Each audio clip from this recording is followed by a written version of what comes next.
If you're tired of arguing with strangers on the internet, try talking with one of them in real life.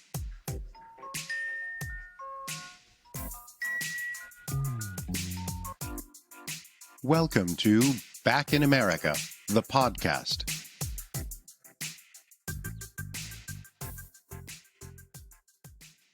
Good afternoon, everyone, and welcome to this week's episode. I'm Josh Wagner, the podcast editor at Back in America, a podcast exploring American culture, beliefs, and identity. Over a year into the COVID-19 pandemic and Zoom University, there is a noticeable shifting quality education for today's youth. While it is a plain fact that there are fewer laptops in the world than human beings, the quality of education for unhoused Americans has been substantially worsened. In addition to global questions of COVID-19 spread and survival, these individuals also have to be concerned with the additional challenges of their safety, especially from peace officers, shelter, food, and education. To answer these questions, I'm joined by Margot Bellin, Isabel Wang, and Holly Zhang from a new charity called the Bridging Tech Charitable Fund, or Bridging Tech for short. They seek to reallocate laptops and educational resources to unhoused students during the pandemic. Featured on NBC Nightly, Bridging Tech works with businesses and individuals who might otherwise recycle their devices to bring them to a vulnerable population. Co-founders Margot and Isabel are rising seniors at Stanford, studying biology and symbolic systems respectively, while Holly serves as the Foundation Relations Manager. Welcome to Back in America, guys. Hi, thank you so much for having us. Before we get too far into it, can each of you just tell us where you are in the world and how this crazy pandemic year has been for you? Currently, I'm in Cleveland, Ohio. I grew up here, and I actually took a leave of absence this year. So usually I'd be in school. I would have been a senior at Stanford, but now because I'm on a leave of absence, I'm doing Bridging Tech full time and then also spending more time with family. I've learned how to really, truly cook this year, which is wonderful.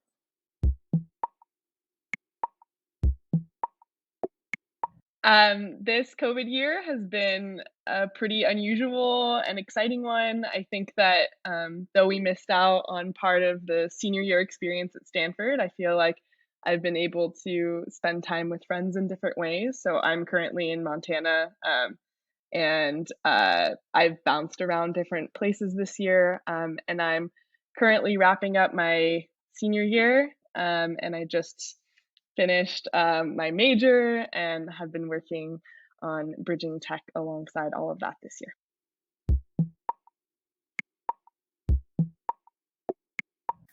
Currently I am in New Mexico, but I live in West Philly, where most of my family is, and I've just been spending these past couple months, 1 month in Arkansas for mountain biking, and here in New Mexico, I'm just enjoying the outdoors and the sunshine. I guess my first question is, what is Bridging Tech? How did you get the idea? What inspired you? Isabel and I lived in Outdoor House together, which is a residential community at Stanford our sophomore year. And that's where we got to know each other and learn about our respective interests in social justice and social equity. And before the pandemic, I was volunteering at a homeless shelter in Palo Alto, focused on women's housing. And there I witnessed firsthand the digital divide, because when COVID shut down a lot of the stores and restaurants that these women would go to use the internet, they weren't able to go anymore, and they weren't able to search on their phones and use their phones and connected to their professional workplaces. So that is where I was seeing the digital divide, and alongside Isabel was discovering the importance of educational inequity during COVID-19 along her own path in research. Everyone at Bridging Tech is passionate about social justice and educational equity, and that's where we all come together to make a difference with Bridging Tech. So for me, my personal story is I grew up working on race relations initiatives as one of the only Asian students in my community. Through my focus on race relations, I found my passion for social justice. And through all of these experiences, I realized that one of the most important ways to make a difference is through educational equity, because educational equity will lead to social justice. So when I went to Stanford, I got more involved with technology and with education research. And for me, all of this came together very succinctly with the digital divide, because when COVID hit, we realized that students without devices would be left behind or forgotten about. And so we needed to make a difference really quickly. So we created Bridging Tech, and our mission is to bridge the digital divide and empower students affected by homelessness by providing technology along with educational opportunities. And I'd love to hear also about how Holly became involved in Bridging Tech because she is also just as passionate about social justice. Well, currently I work as a technical project manager in a civic tech space, but I do have a sort of background in community organizing. I was an organizing fellow with the Obama campaign when I was in high school, so that sort of jump-started my experience with that. But I think going back to my roots as a child of refugees, I think a lot of that ties into my lived experiences as being a child of refugees, but just the challenges of navigating the system with language and cultural barriers and just no community support. Since, my parents were fleeing from genocide and war, and then, they met in West Philly. And so not having a community and a social network is something that I found growing up to have, in retrospect, have been barriers for a lot of people.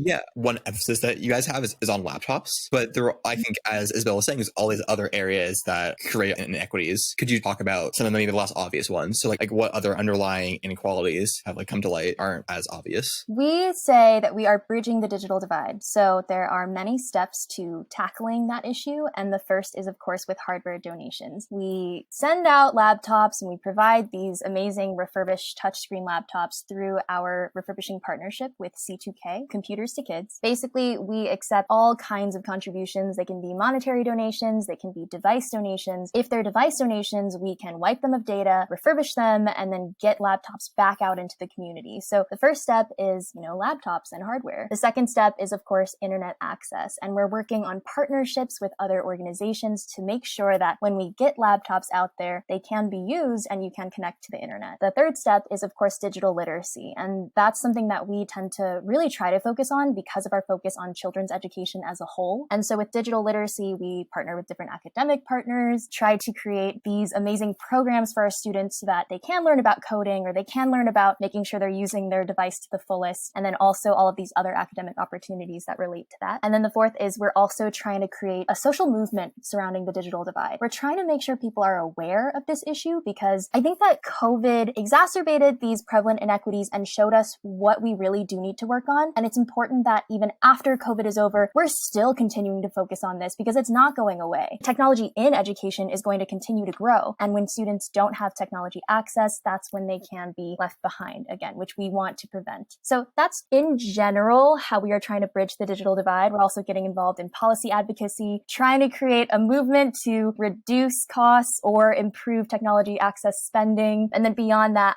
I would love it if Holly, if Margot, you all wanted to talk about our mentorship and tutoring programs because those are so close to our heart and what we're really focusing on building right now. Our tutoring and mentorship programs really are intended to tackle education from a holistic standpoint. We understand that computers give students the opportunity to log on to class, but besides that, they still don't have the same support network as other students in more privileged circumstances might have. We recognize that kids growing up in the Silicon Valley in affluent neighborhoods have their parents' connections, their parents' friends' connections, and that entire network from a young age that will enable them to better get the resources to apply to college and then apply to jobs. And there really is this inherited opportunity. And so our mentorship program really is intended to serve students with both college student mentors who can advise on what might be the best path for them, what it was like for them to go through the college application process, provide more direct support. And then we also have more professional mentors in the community who have volunteered their time to Bridging Tech to offer insight on what it might be like to pursue different career paths. And we offer a variety of career mentorship, whether that be more trade school profession. We really want to emphasize a diversity of careers in that front. Just to tack onto that, our tutoring program is more intended to help with direct academic success. So figuring out how we can best support students through the COVID academic year. And after COVID, tutoring services that are free are still going to be useful to the kids affected by homelessness that we serve. And alongside that, we've been creating an educational platform to make these services accessible to students, which I would love Holly to talk more about. Yeah, so right. I think laptop donations address the most immediate need, but I do believe it's only the first step in tackling inequity.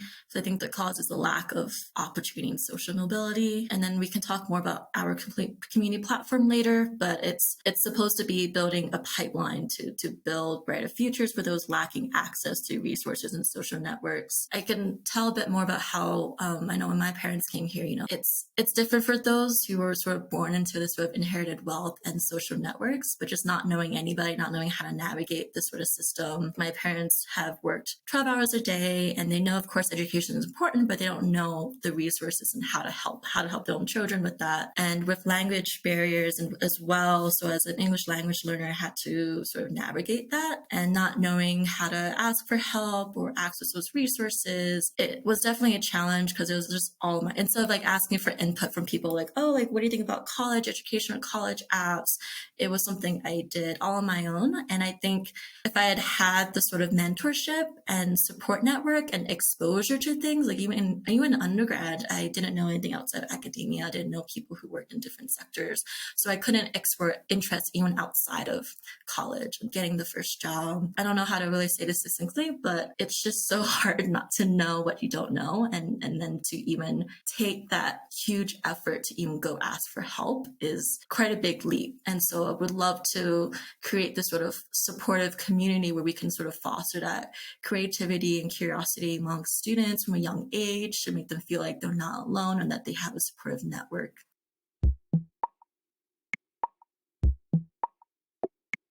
I'm actually a little curious about like who you serve. You're talking about like you serve unhoused people through shelters. Can you just try to like demystify what people are, who you're helping? So Bridging Tech really wants to serve housing insecure people. So anybody who may identify as houseless or housing unstable, we want to help. And so the principal way we identify these students K through 12 affected by homelessness is through the shelter system in the US. So we will contact shelters in cities across the country based on where we think we should be expanding.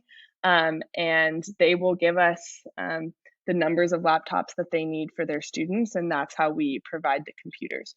However, there are other ways through which we can identify students affected by homelessness. So different nonprofit organizations, like the Boys and Girls Club, for example, works with underprivileged youth, and they are able to identify housing unstable students that we serve. In addition, school districts we have not worked with in the past, but there are countless kids in housing insecure situations that are attending school, but may not be living in a shelter system or in a house, and so may not be identified through the traditional ways that we find students. And so those are all the different avenues in which housing unstable people might, or through which we identify housing unstable students. In some way, do you think that Bridging Tech and charities like Bridging Tech like almost allow the government to not have to make these reforms or policy changes because you exist and you're filling the gap? So why would you need anything else? Well, I think fundamentally that is something embedded within the American system. We pay less taxes than other countries, and as a result, we have less of a social safety net than other countries have. And that works because we have a giant philanthropic sector that is fueled by major American donors and can provide the funds for social resources for the most under-resourced people in our country. I'm not sure that a small nonprofit like Bridging Tech necessarily is influencing the way the government attacks this issue, but I think that there is a systemic, or just the balance between the philanthropic sector and the government is something that is very historically founded, and there's a lot more that needs to change before that dynamic is shifted in any way. I also think that when we talk about nonprofits and governments working together, I think that it's important policymakers and people in government aren't trying to rely on nonprofits. I think that the conversation should actually be flipped. We shouldn't even be considering that government is relying on nonprofits to do the work for them. So I think that nonprofits, in a way, serve to potentially bring together communities to solve additional issues that come up. And I think no matter what, it will be a positive, even if the government were to solve this issue and, Bridging Tech wouldn't necessarily have to bridge the digital divide anymore. It's still really important that we're bringing together the community. And that's why we're actually working on policy advocacy. We can bring together the community and try to change these issues from the ground up. Yeah, I wish we didn't have to exist. Yes, I love the answer, because it seems like through Bridging Tech, you're trying to imagine a possible future that we all would want to inhabit. It's a great way to frame that. question. Yeah, and almost on that, it's a weird thought to have, but I love that's how I love that you said that. Yeah, and so almost on that note, like, what's been like the biggest or one of the biggest challenges or surprises you've faced along this winding path? One of the surprises that I encountered was, and I think that, Margot and Holly encountered the same thing. We realized that one of our main roadblocks, one of our main issues is actually just increasing awareness about the digital divide. Because what we've learned throughout all of this is that people really want to help. If they learn about this issue and they learn that Bridging Tech is doing all of this to solve this issue and help bridge the digital divide, they very quickly get involved. We have 150 volunteers all over the place. We have 1,000+ device donation pledges. We have contributions coming in all the time, but it's because that they learn about the digital divide and people want to help out. So what I realized is it's really important just to get the word out there. Share what you learn about the digital divide, share what you learn about all social justice issues, and try to educate, I would say, those around you about these issues that can be solved. So what we found is that the digital divide is a gigantic issue, and there is absolutely no way that a small organization like us can cure this issue overnight. And so we've learned that there are a lot of other nonprofits that are working on Wi-Fi, or that are working on refurbishing and working on digital literacy. And what we can do is collaborate with these other organizations to provide a holistic package to the students we serve, while remaining our focus and maintaining our focus on devices and hardware. Yeah, and following up on that, are there any specific organizations that you found to be doing really amazing work that are under known about? First, I'll mention C2K. C2K is our national refurbishing partner.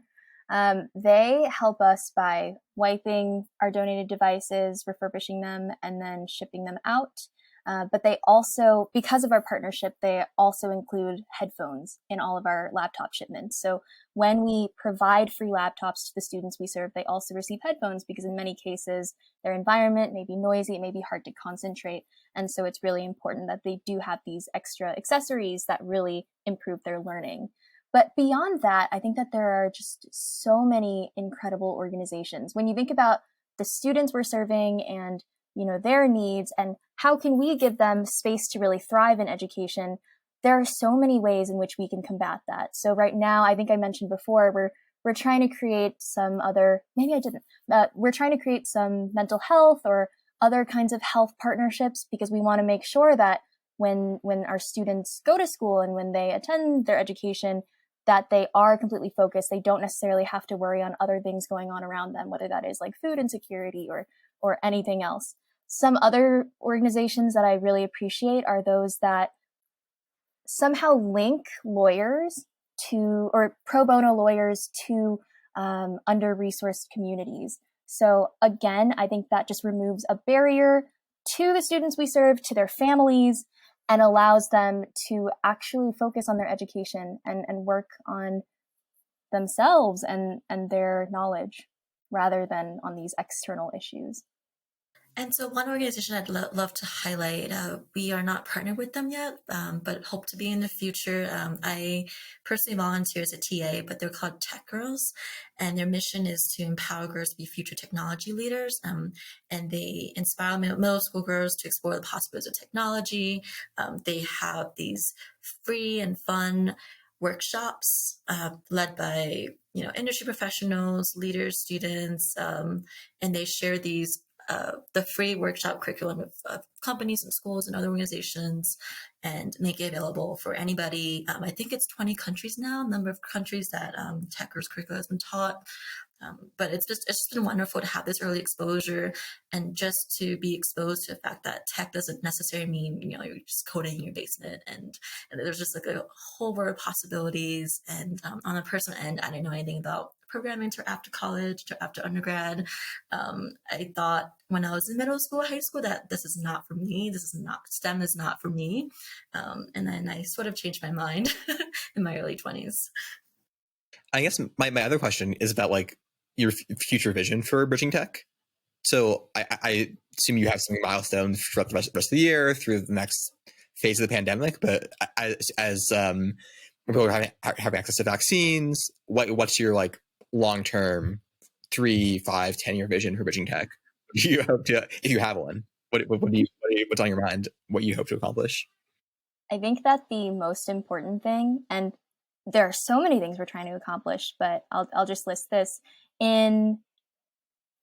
If the time span were forever, we are hoping to get connected and reach out to every single student affected by homelessness in the country and make sure that we have bridged the digital divide for them. So that is making sure that they have a device to use, making sure that they can access programs through the internet, making sure that they have the educational resources to use technology to the fullest. That is our major, major goal. So I just want to put that out there. And by the way, I am really glad that Holly mentioned that she is spanning different teams, because something that is really cool about Bridging Tech is when you join our team, you have the opportunity to work on whatever you're most passionate about and whatever drives you. We really care about that and focus on that. Yeah, I'd love it if you all also shared other parts of our long-term goal, because we're continuing to shape our long-term vision, and this is something that's really important to us. And Margot and I talk about this maybe every day or every other day. Yeah, so I think one other question in my mind is like the conversation surrounding like going back to school versus continuing on Zoom high school, Zoom university for another year. I'm curious whether Bridging Tech has any like thoughts on that, or maybe how would being in person change your priorities or what you guys are working on? What we have realized when actually figuring out, what is the next step when the pandemic is over, is that our mission really doesn't change much because of what I told you earlier.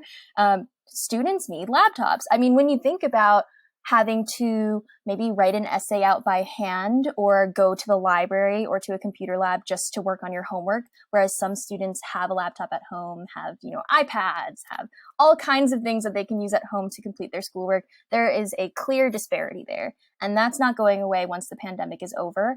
And what we've actually realized is that even our system right now of choosing which students to give laptops to or which shelters to work with first, that doesn't change either, because our focus is making sure that students that don't have loaner laptops whatsoever get those laptops first. And that was our priority during COVID, because students without access to a device weren't going to school. They were either not going to school because their parents just couldn't deal with trying to get them online without having a device and not being able to access the library, or they were trying to use their parents' smartphones to attend school. So we realized that those students affected by homelessness were those who needed the laptops most. And so we prioritized getting laptops out to them first. Now, when the pandemic is over, we're still prioritizing those students first, because some students do get loaner laptops from their school districts. Other school districts don't give them out, or other students have not received them. And those without devices have the greatest need for the laptops we give out. So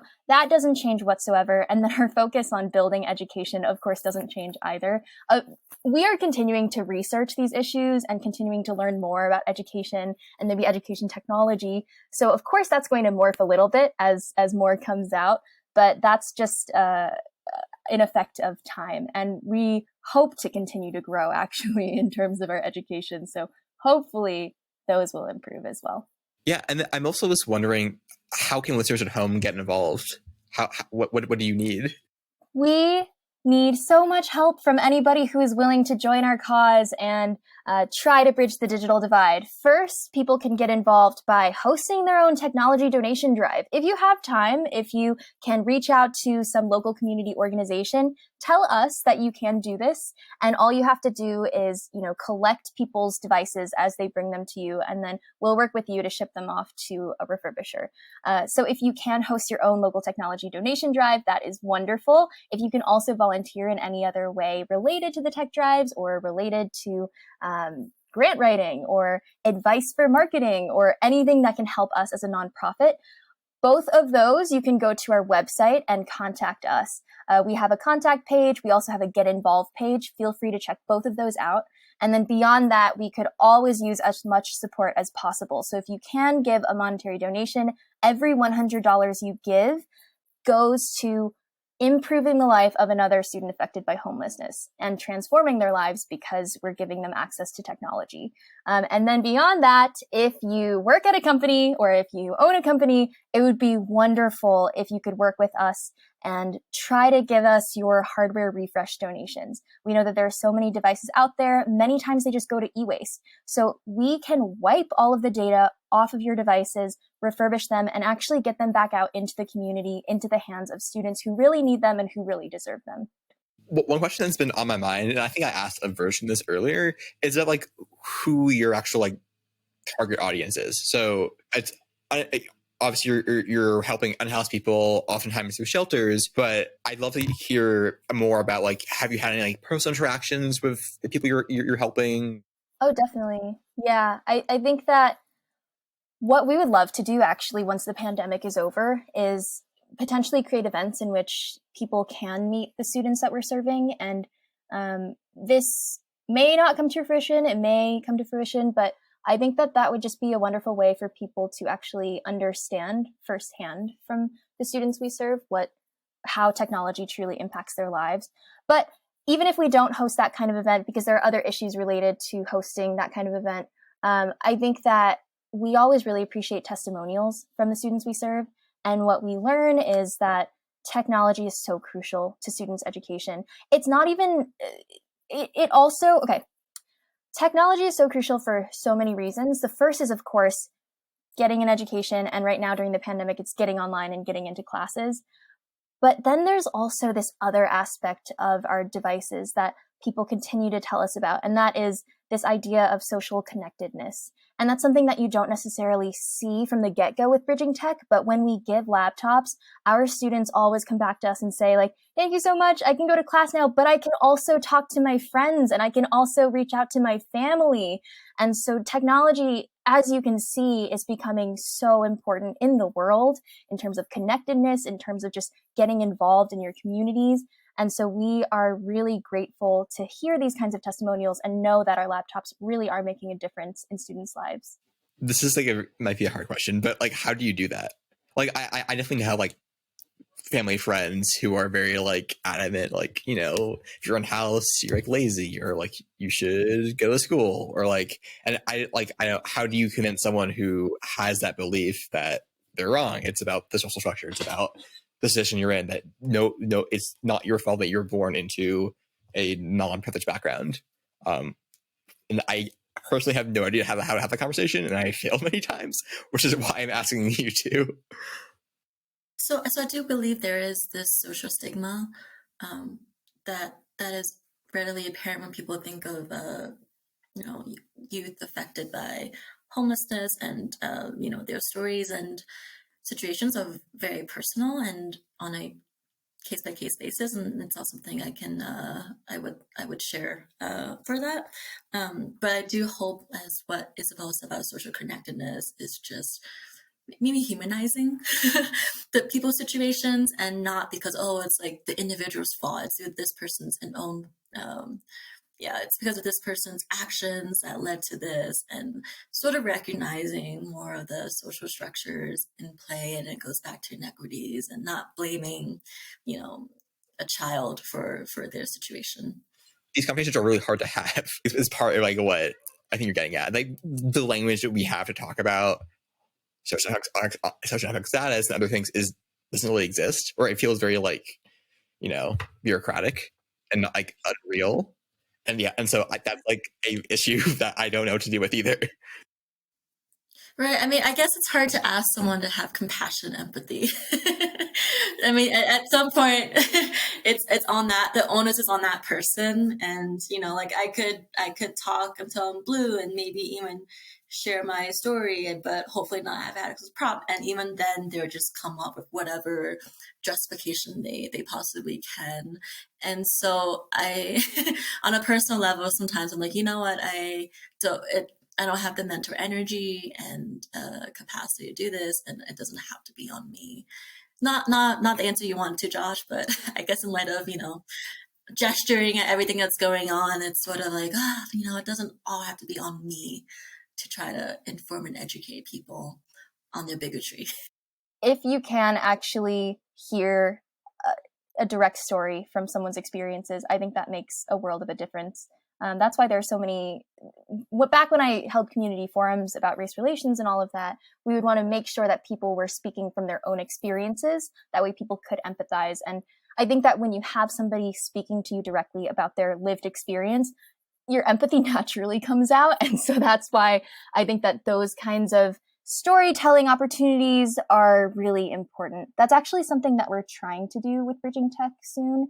In terms of our social media or our communications, we're trying to feature more direct stories about the people we serve or about anybody who has been affected by homelessness. Because when you hear stories from people, you realize the human side to things. I've honestly never shared my own experiences like this to anybody before, just because there was no reason to, right? And so I don't want to, like, I guess it goes back to the idea of like charity, and like no one wants to be seen as a charity case, right? No one wants to feel pity in a sense.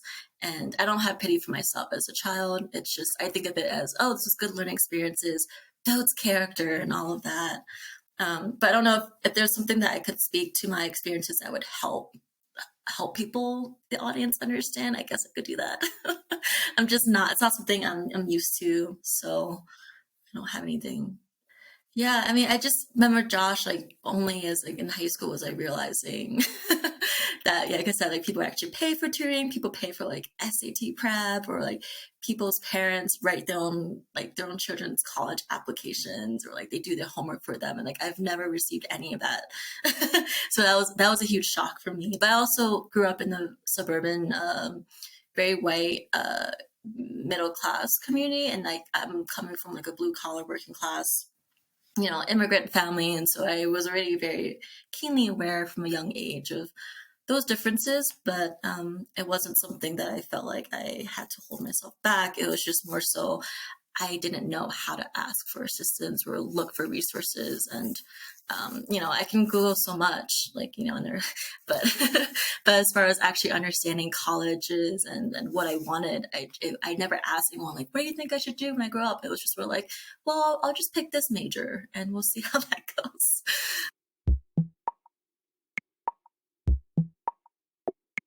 So I just have one last question for you, which is the question that everyone gets asked on this program, which people have said is kind of hard. But it's, what is America to you? When you ask, like, what is America, my first thought was white supremacy. But again, that's alienating the audience, I guess, right? And I mean, it's hard because people do feel disassociated from, America, the country, because it's just about their own community. And when we say things like all politics is local, they just think about their own community and what directly affects them. And yeah, I don't know. I guess because I'm in New Mexico right now, I'm just thinking like, wow, this is so different from Philly, and everyone. But I think it boils down to that we all have these basic needs, and we just fundamentally disagree on on how to achieve them. And it's not united. It's messy, but yeah, I don't know. I don't like that. I don't like that at all. So to me, America is community. And when I say community, I mean we are all as individuals searching for people who understand us and who will work together with us to solve problems, or who will be there to support us when we are in times of need. To me, America is really about reaching out to people and trying to find your own space and trying to reach your goals with the support system that you have. So for me, it's really about the people. I think that people here and what America is this search for belonging. Thank you so much for taking out and talking today. It's been really amazing. I learned a lot. Thank you. Thank you. Thank you.